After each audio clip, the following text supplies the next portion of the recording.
Ginting segera meninggalkan Songket.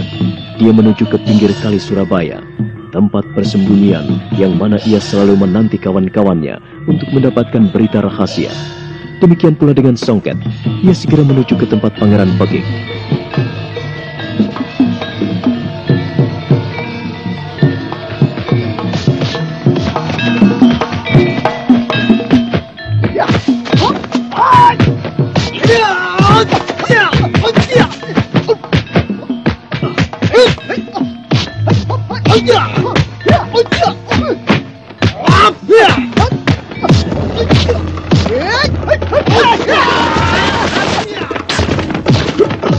Di sana, siapa dirimu?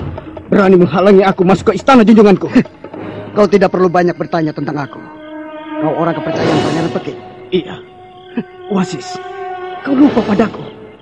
Aku pernah datang di Padepokan Giri. Aku tidak lupa padamu. Tapi aku tidak suka kau menjadi penjilat. Sampaikan pada junjunganmu. Orang-orang Giri tidak tinggal diam apabila junjunganmu memperkosa hak dan kebebasan kami. Iya, hanya itu yang kau inginkan. Tidak, tapi ini juga.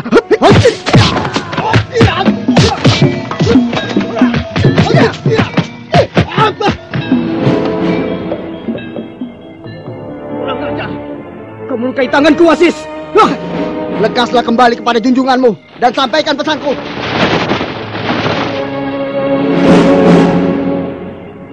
Songket segera berlari meninggalkan Wasis dengan lengan berdarah. Lengannya kena goresan pedang yang disabetkan oleh Wasis. Ia tidak membalas karena hal itu bisa menimbulkan bentrokan panjang.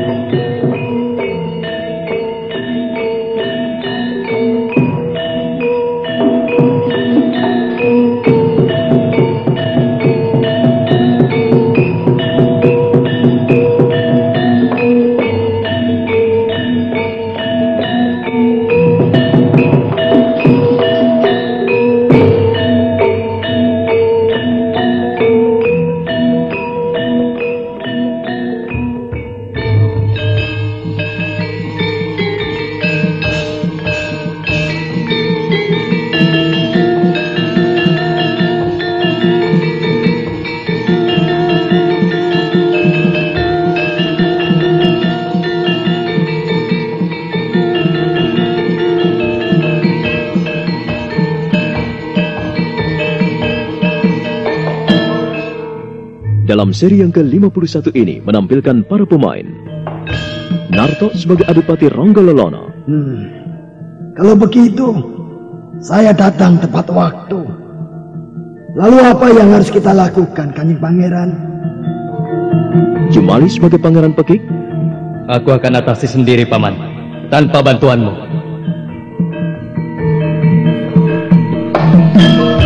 Salman sebagai Songket, Rifki sebagai Wasis, dan Naryo sebagai Ginting.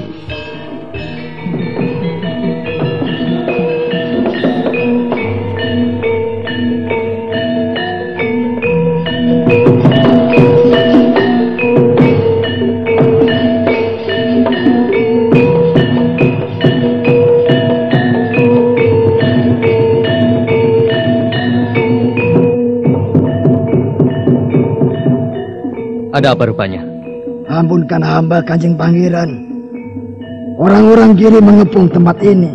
Siapa tadi? Iya lolos, Kanjeng Pangeran. Goblok! Harusnya kalian menangkapnya. Kami telah berusaha, tapi... Iya, Tuan. Kami tidak sanggup, Tuan. Iya, kami tidak. Benar, kami benar-benar tidak berusaha. Sudah. Maaf, Kanjeng Pangeran. Tadi adalah orang-orang Gawiskuwo. Orang Giri yang datang kemari. Dan saya menemukan beberapa orang. Prajurit, bawa kemari. Baik, Kanjeng Pangeran.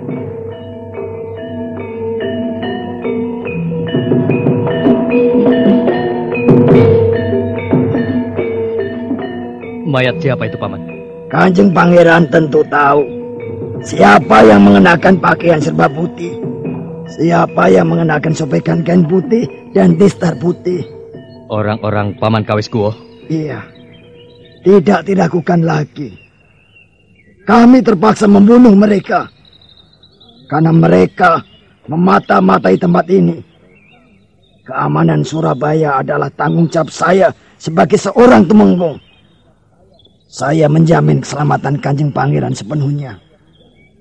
Dan maaf, baru saja saya mendengar kabar bahwa Kanjeng Pangeran sakit. Tetapi berita itu ternyata bohong. Tidak, berita itu tidak bohong. Aku baru saja sembuh, Paman. Kalau begitu, saya datang tepat pada waktunya. Lalu, apa yang harus kita lakukan, Kanjeng Pangeran? Tidak baik kita bicara di sini. Kita ke dalam.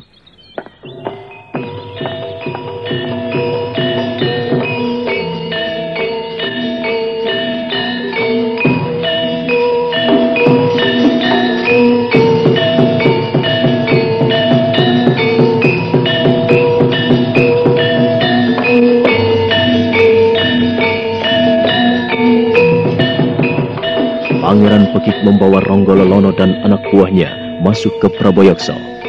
Wajah mereka nampak tegang karena menghadapi masalah. Di ruang itu ternyata sudah ada orang kepercayaan Pangeran Pekik. Orang-orang Giri berkeliaran di sini. Oh, ini kesalahan besar. Aku mulai tidak ragu lagi. Mereka mengadakan pengepungan rahasia. Apa perlunya? Saya juga mendengar berita bahwa orang kita ada yang terbunuh di sana. Ini tidak bisa kita biarkan. Kita harus melakukan sesuatu, Paman. Hal itu hamba serahkan seluruhnya pada Kanjeng Pangeran. Hamba tidak bisa ikut campur bila hal itu berurusan dengan Giri. Perang terbuka tidak bisa dihindarkan lagi. Paman Kawis Guo melecehkan aku dan dia menghinaku. Untung ada Paman. Kalau tidak, barangkali aku akan lebih celaka. Saudara-saudara, malam ini juga kuperintahkan pada saudara-saudara untuk menuju ke Giri. Tangkap Paman Kawis Guo.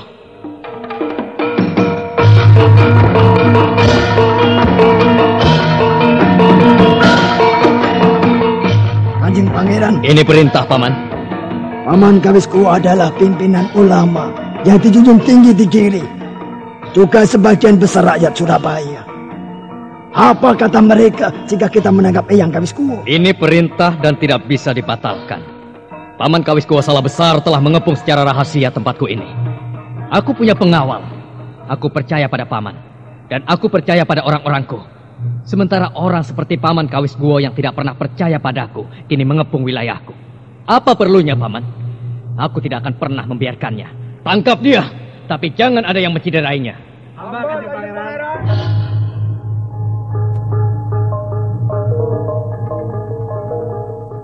Orang-orang kepercayaan Pangeran Pekik langsung meninggalkan Praboyaksa menuju ke Giri dengan pasukan besar.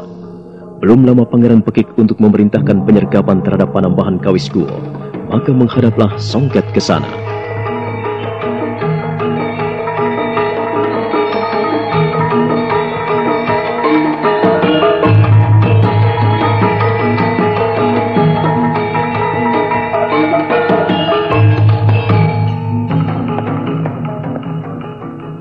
Hamba menghadap Kanjeng Pangeran. Sampaikan. Kanjeng Pangeran, salah seorang prajurit Surabaya terbunuh di Padepokan Giri. Beberapa orang juga cedera. Salah seorang kepercayaan Surabaya menyampaikan hal ini Kanjeng Pangeran. Yang kedua, telah terjadi pengepungan rahasia di istana ini. Yang ketiga, hamba telah diancam oleh orang-orang Giri. Sebagai bukti adalah tangan kanan hamba yang terluka akibat pertarungan kecil hamba melawan orang itu. Dan yang keempat, apa yang harus hamba sampaikan pada orang kepercayaan Pangeran? Paman Ronggololono, sekalipun Paman tidak ikut dalam operasi ini, Paman bisa melihat sendiri apa yang terjadi pada Songket. Ampunkan hamba, Kanjeng Pangeran. Saya rasa Kanjeng Dipati Ronggololono mengetahui hal ini. Bahkan beliaulah yang menyelamatkan hamba. Oh, begitu. Jadi Paman telah tahu semuanya? Hamba tidak tahu semuanya, Kanjeng Pangeran. Tapi justru dengan perkelahian kecil Songket dan orang Giri, hamba datang kemari. Selain hamba ingin menengok Kanjeng Pangeran. Tapi mengenai penyerbuan ke Bukit Giri, hamba tidak ikut campur.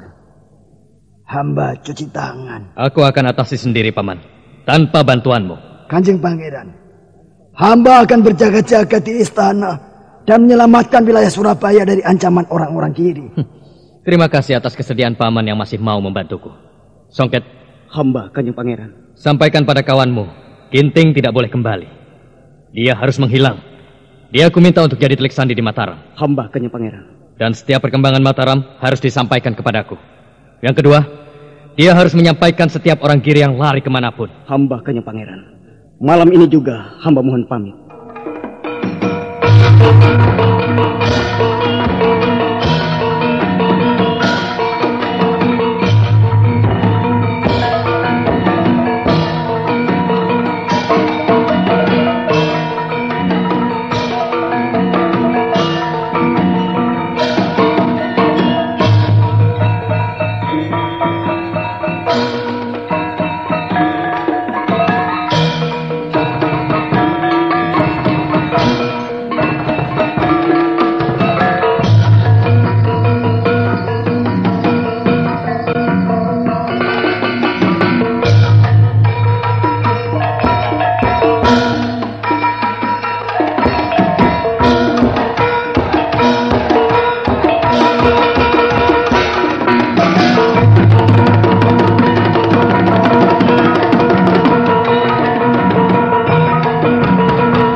Apa Songket?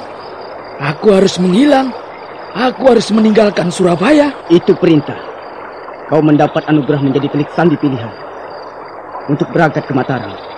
Tugasmu mencatat semua peristiwa yang terjadi di Mataram. Dan perhatikan semua gerak-gerik orang Giri yang lari ke sana. Baiklah.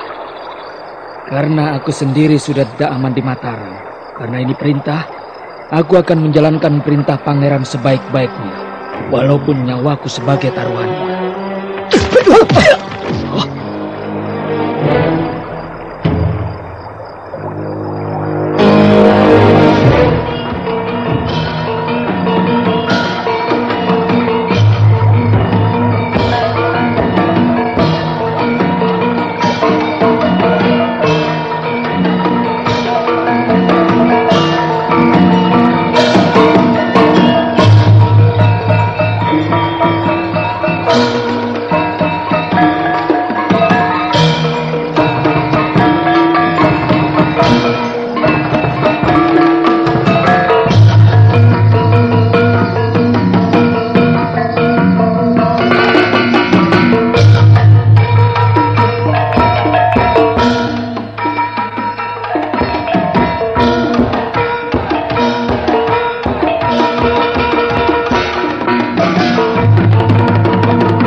Bagaimana kisah selanjutnya? Saudara pendengar, nantikanlah kelanjutan kisah ini. Kembar Mayang dalam seri berikutnya. Sampai jumpa.